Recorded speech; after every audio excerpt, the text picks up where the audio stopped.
नमस्कार, आपके साथ मैं हूं अपर्णा मौजम। वक्त हो गया है उत्तराखंड की खबरों का। शुरुआत करेंगे बुलेटिन की, लेकिन उससे पहले एक महत्वपूर्ण अपील। देश में कोरोना के मामले बढ़े हैं, ऐसे में मास्क सबसे बड़ा हथियार है। हम आपसे बार बार अपील करते हैं कि आप मास्क पहनिए। इसको लेकर न्यूज़ 18 ने एक मुहिम भी शुरू की है, #मास्क पहनो इंडिया। आप खुद से ये प्रण लीजिए कि जब तक ये महामारी है आप मास्क नहीं उतारेंगे। और अब करते हैं उत्तराखंड की खबरों की शुरुआत। विकासनगर के छिब्रू जल विद्युत परियोजना में टनल में पेंटिंग कर रहे 2 मजदूर फंस गए हैं। बताया जा रहा है कि 3 लोग पेंटिंग के लिए टनल के अंदर गए थे, लेकिन अंदर गैस बनने के चलते तीनों मजदूर बेहोश हो गए, जिसमें से एक मजदूर होश आने के बाद बमुश्किल टनल के बाहर आया। 2 लोगों के अंदर फंसे होने की जानकारी मिली। टनल में फंसे मजदूरों में एक कालसी का रहने वाला है, जबकि दूसरा हिमाचल का रहने वाला बताया जा रहा है। इसमें कल 3 आदमी जो है पेंटिंग का काम कर रहे थे और तीनों कल वहाँ पेंटिंग कर रहे थे, तो उनमें एक आदमी तो बाहर आ गया है, लेकिन 2 आदमी ढेपाराम और ढेपा वो मिसिंग है। विकासनगर से हमारे सहयोगी मुकेश भट्ट फोन लाइन पर जुड़ रहे हैं। मुकेश, जो लोग 2 अंदर फंस गए थे, जो 2 मजदूर, उनके बारे में क्या इनपुट है? जी, मैं ये बता दूं कि एसडीआरएफ की टीम और पुलिस की टीम वहां पर मौजूद है। वो सर्च ऑपरेशन चलाए हुए है, लेकिन जो टनल के अंदर है काफी बड़ी मात्रा में पानी है। बड़ी बड़ी मशीनें वहां अंदर संचालित होती हैं, जिस कारण जो है सर्च ऑपरेशन में दिक्कतें आ रही हैं। और फिलहाल अभी तक दोनों जो लापता लोग हैं उनका कुछ पता नहीं चल पाया है। जी, शुक्रिया आपका इस जानकारी के लिए। एमबीबीएस इंटर्न के लिए बड़ी खुशखबरी है। ट्रेनी डॉक्टर्स का मानदेय बढ़ाकर अब 17,000 रुपए हर महीने कर दिया गया है। पहले ट्रेनी डॉक्टर्स को हर महीने 7,500 रुपए मिला करते थे। मानदेय बढ़ाने के लिए डॉक्टर लंबे समय से आंदोलन कर रहे थे। सीएम पुष्कर धामी ने मानदेय बढ़ाने की मंजूरी दे दी है।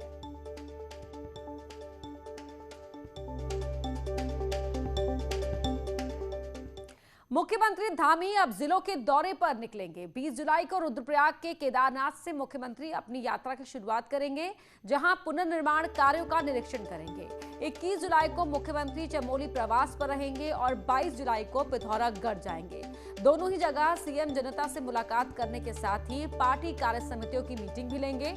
बीजेपी ने अपने मंत्रियों के भी अगले 1 महीने का कार्यक्रम निश्चित कर दिया है। 24 जुलाई से 24 अगस्त तक सभी मंत्री अपने प्रभारी जिलों में पार्टी वर्कर्स की मीटिंग लेंगे। भारतीय जनता पार्टी के द्वारा पूरे प्रदेश भर में 252 मंडल जो भारतीय जनता पार्टी के हैं, उन सभी मंडलों में हमारे प्रभारी मंत्री, मंडल सह और माननीय मुख्यमंत्री जिले में और हमारे प्रदेश अध्यक्ष जी 70 विधानसभाओं में अभी भ्रमण करने वाले हैं। और मंत्रियों को संगठन के द्वारा कहा गया है कि वो मंडल स्तर पे कार्यकर्ताओं की समस्याएं और जनता की समस्याएं सुन करके उनका निवारण करेंगे। सीएम पुष्कर सिंह धामी ने आज राष्ट्रीय ई चिंतन सत्र में भाग लिया। उन्होंने इसकी जानकारी देते हुए ट्वीट किया कि आज 5वें राष्ट्रीय ई चिंतन सत्र में भाग लिया। इस दौरान माननीय विदेश मंत्री डॉक्टर एस जयशंकर ने हमारी विदेश नीति और उपलब्धियां विषय पर संबोधित करते हुए पिछले सालों में भारतीय विदेश नीति में आए बदलावों और इसके प्रभाव की जानकारी दी।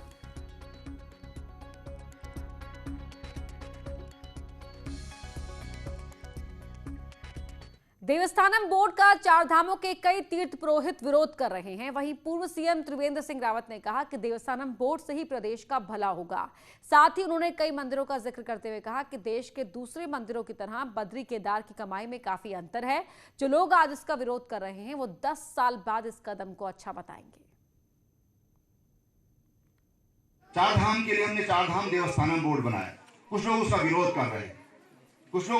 कर रहे हैं, लेकिन मेरा दृढ़ मत है, मेरी बात समझ लीजिए, मेरा दृढ़ मत है कि देवस्थानम बोर्ड से ही हमारे उत्तराखंड का भला होगा।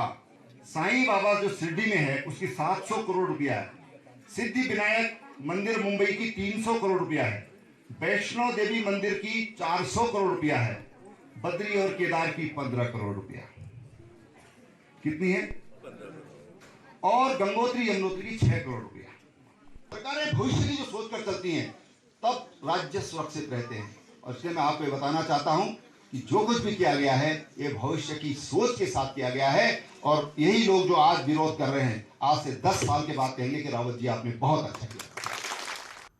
देहरादून में आम आदमी पार्टी के युवा मोर्चा की पहली कार्यकारिणी बैठक हुई, जिसमें पार्टी नेता रिटायर्ड कर्नल कोठियाल और युवा मोर्चा अध्यक्ष दिग्मोहन नेगी ने युवाओं के साथ लिए 3 संकल्प, जिसमें उत्तराखंड नवनिर्माण के लिए प्रतिबद्धता का संकल्प लिया गया। इसके साथ ही पार्टी भू कानून और बेरोजगारी के मुद्दे पर भी अपनी रणनीति बना रही है। जहाँ तक हम आम आदमी पार्टी की बात करते हैं तो ये आप मानेंगे कि ये युवाओं की पार्टी है।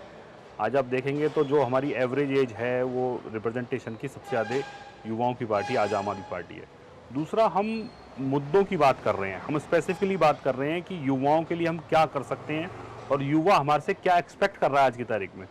मूलतः 2 मुद्दों पर आज उत्तराखंड की राजनीति केंद्रित है, जिसमें भू कानून और बेरोजगारी का मुद्दा है। निश्चित तौर पर युवाओं का प्रदेश कहा जाता है और 59% वोटर उत्तराखंड में युवा वोटर है। आज युवा बेरोजगारी के स्तर पर अगर उत्तराखंड की हम बात करें तो प्रदेश में नंबर 1 है। आने वाले चुनाव के लिए नई नवेली आम आदमी पार्टी बिगुल बजा चुकी है, लेकिन प्रदेश के क्षेत्रीय दल यूकेडी में चुनाव को लेकर कोई दिलचस्पी दिखाई नहीं दे रही, क्योंकि पार्टी अभी अपने अध्यक्ष की ही तलाश कर रही है।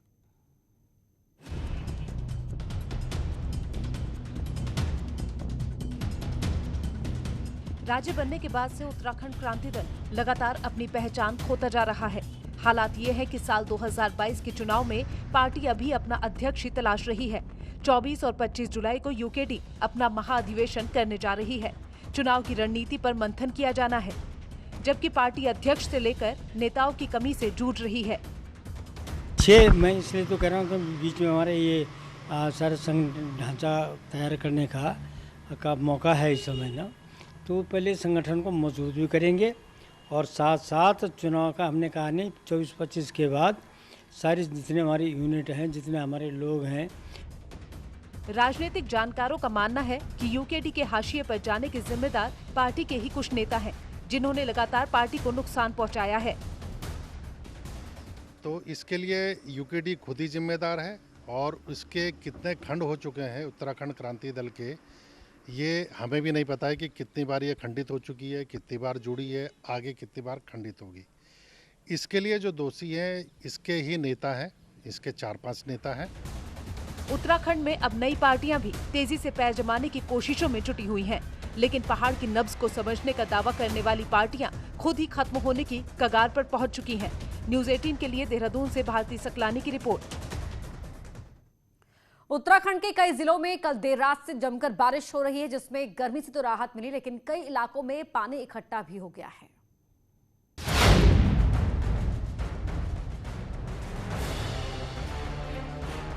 उत्तराखंड में लगातार हो रही बारिश के चलते कई जगह जलभराव हो गया है। देहरादून में शुक्रवार रात से ही रुक रुक कर बारिश हो रही है, जिससे निचले इलाकों में पानी भर गया है। वहीं मौसम विज्ञान केंद्र ने राज्य के 7 जिलों में बारिश को लेकर ऑरेंज अलर्ट घोषित किया है, जिसमें देहरादून, हरिद्वार, टिहरी, पौड़ी, नैनीताल और उधम सिंह नगर शामिल हैं। हरिद्वार में रुक रुक कर हो रही बारिश से शहर में कई जगहों पर जलभराव हो गया है, जिससे लोगों को काफी परेशानियों का सामना करना पड़ रहा है और जाम की स्थिति भी बन गई है। बारिश होने से लोगों को गर्मी से तो राहत मिली है, लेकिन चौक चौराहों पर पानी भरने से परेशानियों का भी सामना करना पड़ रहा है। हरिद्वार में श्यामपुर थाना पुलिस ने नदी के टापू पर फंसे 4 मजदूरों का रेस्क्यू कर उन्हें बाहर निकाला। दरअसल NHAI के काम में लगे 4 मजदूर रात को टापू पर ही सो गए थे। देर रात बारिश आने से अचानक नदी का जलस्तर बढ़ गया और मजदूर टापू पर फंस गए। कोटद्वार में भारी बारिश के चलते खो और मालन नदियां उफान पर हैं, जिससे नदी के तट पर रहने वाले हजारों परिवारों पर बाढ़ का खतरा मंडराने लगा है। नदी में उफान आने पर लोगों ने अपने घर खाली कर दिए हैं। दहशत में आए लोगों ने प्रशासन से सुरक्षा की मांग की है।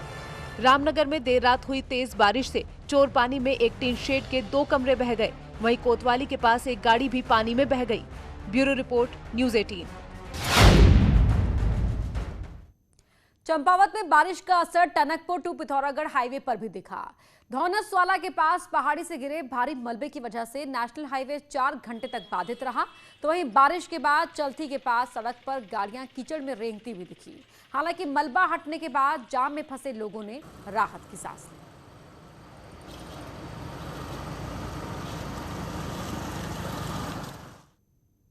सीएम पुष्कर धामी ने आपदा में तत्काल राहत देने की जानकारी देते हुए ट्वीट किया है कि अतिवृष्टि और अन्य दैवीय आपदा के समय तत्काल राहत कार्य हेतु पिथौरागढ़ में 2 महीने के लिए हेलीकॉप्टर तैनाती की स्वीकृति दी।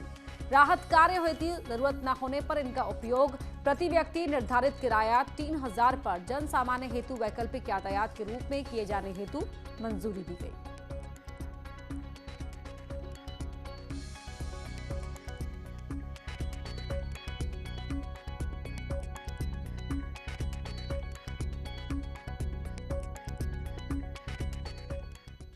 नेपाल भले ही भारत की तुलना में छोटा देश हो, लेकिन बॉर्डर की सुरक्षा को लेकर वो काफी गंभीर नजर आ रहा है। ये रिपोर्ट देखिए।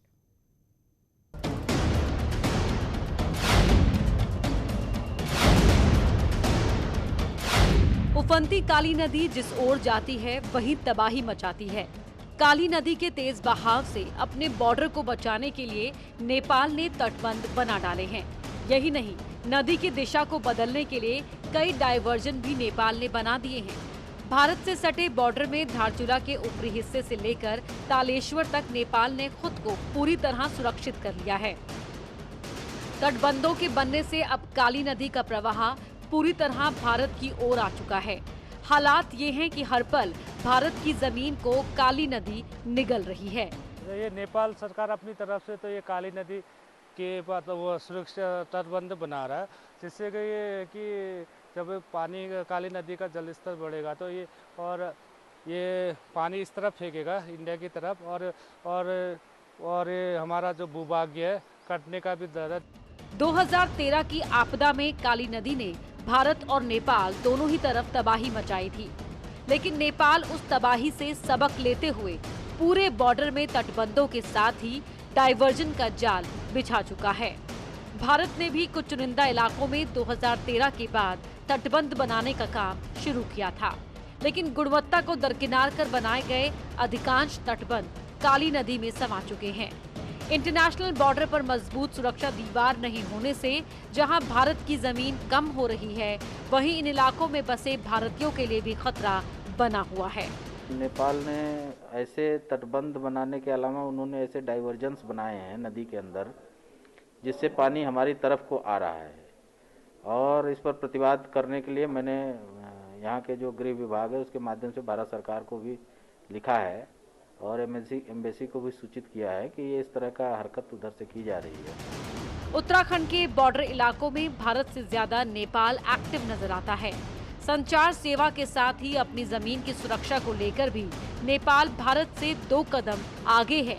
ऐसे में अब भारत को भी इन इलाकों की तरफ गंभीर ध्यान देने की जरूरत है, ताकि हमारी जमीन पूरी तरह सुरक्षित रह सके।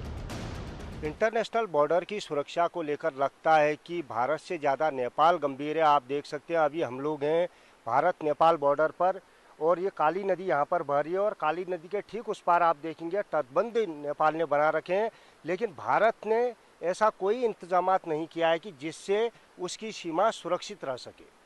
विजयवर्धन उप्रेती, न्यूज 18, पिथौरागढ़। देहरादून के पटेल नगर इलाके में अवैध रूप से एक निजी ऑनलाइन शॉपिंग कंपनी चल रही है। स्थानीय लोगों का आरोप है कि कंपनी के कर्मचारी आए दिन स्थानीय लोगों से विवाद करते रहते हैं। पिछले दिनों कंपनी ने स्थानीय लोगों से मारपीट भी की, जिसकी पुलिस में शिकायत की गई, लेकिन पुलिस ने कोई एक्शन नहीं लिया। स्थानीय लोगों का आरोप है कि पुलिस राजनीतिक दबाव में कार्रवाई नहीं करती है, तो वहीं एसपी सिटी का कहना है कि मामले की जांच के बाद ही एक्शन लिया जाएगा।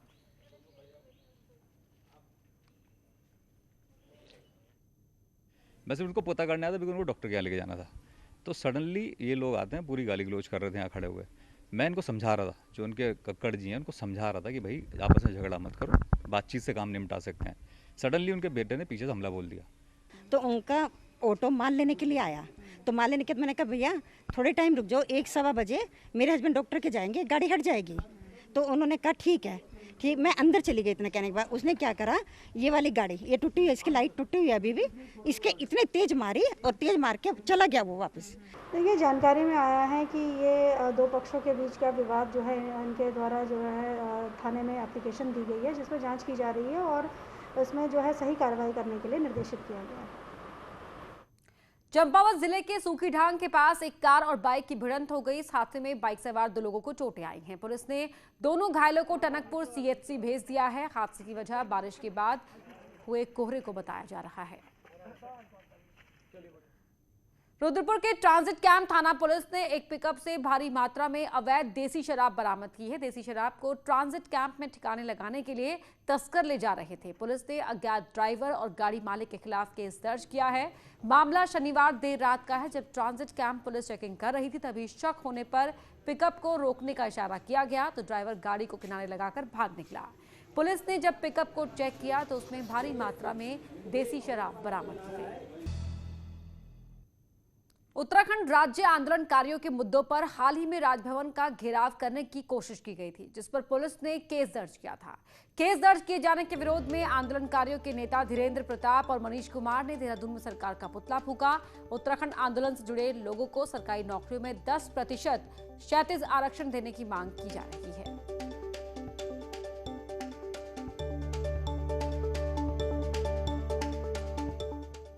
उत्तराखंड की खबरों में फिलहाल इतना ही। आगे देखिए हमारा विशेष कार्यक्रम गेम्स ऑफ गद्दी।